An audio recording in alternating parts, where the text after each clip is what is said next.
evening, friends. Welcome to the next lecture.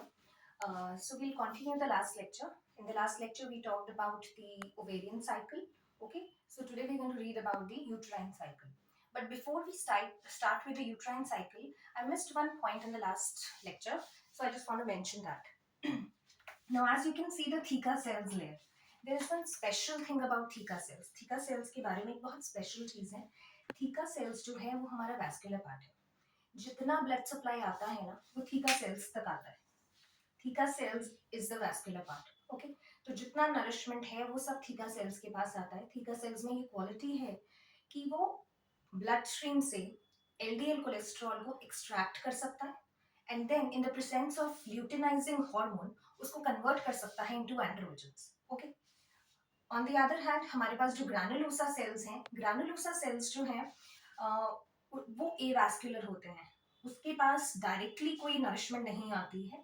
It's just कि theca cell से diffuse होकर जो कुछ भी न्यूट्रिशन जाएगा वो ग्रैनुलोसा सेल्स को मिल जाता है. Okay, this was the point that I missed in the last class. I just wanted to mention that. Okay, now getting back to the uterine cycle. Now अब इसको जो है कुछ इस तरीके से समझेंगे कि फॉलिकल्स में जो चेंजेस चल रहे हैं, ओवेरियन साइकिल में जो हमारे चेंजेस चल रहे हैं, उनको हम कोइंसाइड करके पढ़ रहे हैं विद द यूट्रस, कि यूट्रस की लाइनिंग में क्या क्या चेंजेस चल रहे हैं eight the same time. Okay, now अगर हम डे 1 से स्टार्ट करें, now day 1 is the time जब हमारा एंडोमेट्रियम लाइनिंग जो है वो शेड ऑफ हो रहा है. ठीक है, so on an average it is around 4 to 5 days. Okay, day 1 to 5 हम काउंट कर रहे हैं एज द मेंस्ट्रुअल पीरियड और the bleeding period phase. Eight the same time उसी समय ओवरीज में क्या चेंजेस चल रहे हैं. ओवरीज में वो हमारे छोटे छोटे ये जो है primordial follicles they have started to develop at the same time. तो यूट्रस में uterine lining is shedding off and at the same time in the ovaries हमारे ओवेरियन फॉलिकल्स अब स्टार्ट कर रहे हैं ग्रो करना. Okay, now moving further. Now अब ये ovarian follicles जब ये डेवलप करेंगे they will produce estrogen and that estrogen will bring about the proliferative changes in the endometrium. तो जो estrogen and ovarian follicle से आया वो अब जो है इस endometrium की ग्रोथ कराएगा, इसको proliferate कराएगा. तो जितने भी proliferative changes हैं वो इस फेज में आएंगे. तो अगर हम इसके हिस्टोलॉजिकल बैकग्राउंड पे जाएं कि हिस्टोलॉजी हमारी जो एंडोमेट्रियम की होगी वो इस समय कैसी होगी, that we can see in this phase. Okay, हमारा ये प्रोलिफरेटिव फेज है.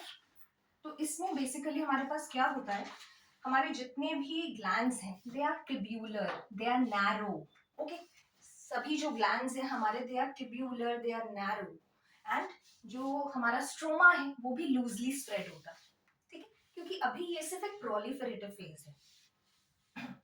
तो अगर ये इस तरीके का कुछ पिक्चर हमारे पास आ रहा है कि ग्लैंड्स हमारे नैरो हैं, ट्यूब्यूलर हैं, स्ट्रोमा जो है वो लूजली स्प्रेड होता है, उसमें सैनिक्शियस हैं, तो that is the proliferative phase. Okay, now moving on to next, what happens is कि ये हमारा पूरा प्रोलिफरेटिव फेज चल रहा है. Then comes the day 14 which is the time of ovulation. At that time ovaries के अंदर क्या चेंजेस चल रहे हैं. ओवरीज में तो चेंजेस ये चल रहे हैं कि ओवा रिलीज हुआ, ये जो बाकी स्ट्रक्चर रह गया ये हमारा कॉर्पस ल्यूटियम है. This corpus luteum is secreting progesterone and later on in a due days of 10 to 12 days corpus luteum disintegrates and because of that progesterone is also lost. Okay, तो ये तो changes थे जो ovarian follicle में चल रहे हैं.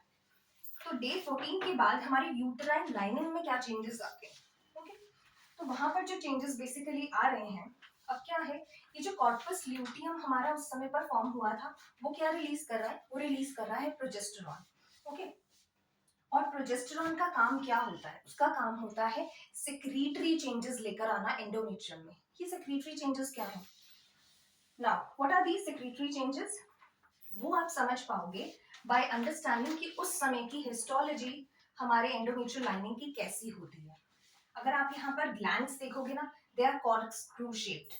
Okay, there is oedema in the stroma and there is lots of leukocytic infiltration in the stroma. As you can see, you can very well appreciate the difference between the proliferative phase and the secretory phase.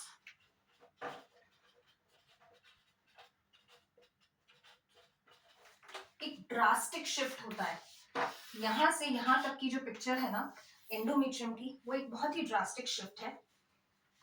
Glands जो है वो और ज्यादा convoluted हो जाते हैं and जो बहुत इंपॉर्टेंट पॉइंट है that is there is development of vacuoles under the nuclear. That is sub nuclear vacuolation is the characteristic of proliferative phase. Okay, अगर आपको सब न्यूक्लियर वैक्यूलेशन मिल जाती है, समझ जाइए आपका एंडोमेट्रियम अभी प्रोलिफरेटिव फेज में है. You can very well appreciate that it is somewhere between day 14 to day 28. ओके, अब ये सब न्यूक्लियर वैक्यूलेशन क्या है, क्यों बना है, what is the reason for its formation, क्यों फॉर्म होता है, कोई भी चीज ऐसे तो फॉर्म नहीं होती है. तो बेसिकली इससे हमारा यही जो है हमारा नेक्स्ट क्वेश्चन यही आता है कि जब प्रोलिफरेशन इस फेज में हो गई थी तो अब हमें ये सेक्रेटरी फेजेस की क्या जरूरत थी. जब हमारा एंडोमेट्रियम ऑलरेडी प्रोलिफरेट कर ही गया था तो हमें ये सेक्रेटरी चेंजेस की क्या क्या जरूरत थी इसकी. उसका सबसे बड़ा कारण ये होता है कि ये जो पूरा प्रोग्राम किया गया है कि एक ओवेरियन साइकिल होगी, एक यूट्राइन साइकिल होगी, जैसे कि हमने कल पढ़ा था, ये सब कुछ क्यों हो रहा है, ये सभी प्रिपरेशन क्यों हो रही है. ये सभी प्रिपरेशन इसलिए हो रही है just because of an anticipation of a due pregnancy. Body चाहती है कि प्रेगनेंसी आगे हो और उसी के एंटिसिपेशन में ये सारा का सारा साइकिल हो रहा है. ठीक है, तो बॉडी को तो ये लग रहा है कि अभी प्रेगनेंसी होगी, तो ये अपने आप को प्रिपेयर कर रहा है उस चीज के लिए. Every month it prepares itself for the pregnancy in the anticipation of pregnancy. Okay, तो अब क्या है, चलो मान लो हमने कि ओवा जो है हमारा फर्टिलाइज हो गया. अब अगर वो फर्टिलाइज होगा, जो अर्ली एम्ब्रियो हमारा आएगा वो कहाँ पर जाकर इम्प्लांट होगा, वो इम्प्लांट तो इसी एंडोमेट्रियम में होगा ना.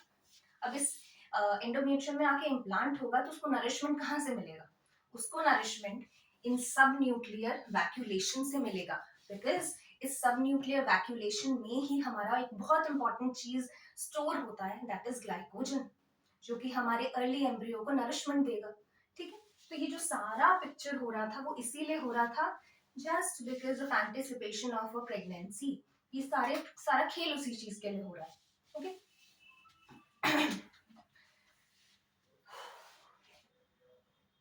सो this is the whole story. हमने वही सारे चेंजेस देखे कि ओवेरियन साइकिल में क्या क्या चेंजेस हो रहे हैं और उसके साथ कोइंसाइड करते हुए हमारी यूट्राइन लाइनिंग में क्या चेंजेस हो रहे हैं. जब प्रोलिफरेटिव फेज था तो वहां पे हमारे ग्लैंड्स नैरो थे और जो स्ट्रोमा था वो बहुत लूजली स्प्रेड था. और उसी के बाद जब हम सेक्रेटरी फेज में आ जाते हैं, ये जो था हो रहा था इस्ट्रोजन की प्रेजेंस में. ठीक है, और ये जो सेक्रेटरी चेंजेस हो रहे हैं ये प्रोजेस्टेरॉन की प्रेजेंस में हो रहे हैं. प्रोजेस्टेरॉन का काम होता है सेक्रेटरी चेंजेस लाना एंडोमेट्रियम में. वो क्या सेक्रेटरी चेंजेस हैं, देयर इज ग्लैंड्स जो है वो और ज्यादा कॉन्व्यूलेटेड हो जाते हैं, हमारा स्ट्रोमा जो है उसके अंदर एडिमा हो गया है, ल्यूकोसाइटिक इन्फिल्ट्रेशन हो गई है, और उसके साथ में सब न्यूक्लियर वैक्यूलेशन. प्रोलिफरेटिव फेज का सबसे पहला साइन है सब न्यूक्लियर वैक्यूलेशन. और वो क्यों हो रहा है, बिकॉज ये जो वैक्यूल्स हैं they are filled by glycogen which will provide nourishment to the early embryo. Okay, so that's all for today. I hope you enjoyed the lecture. See you in the next lecture. Do not forget to subscribe to my channel. Thank you.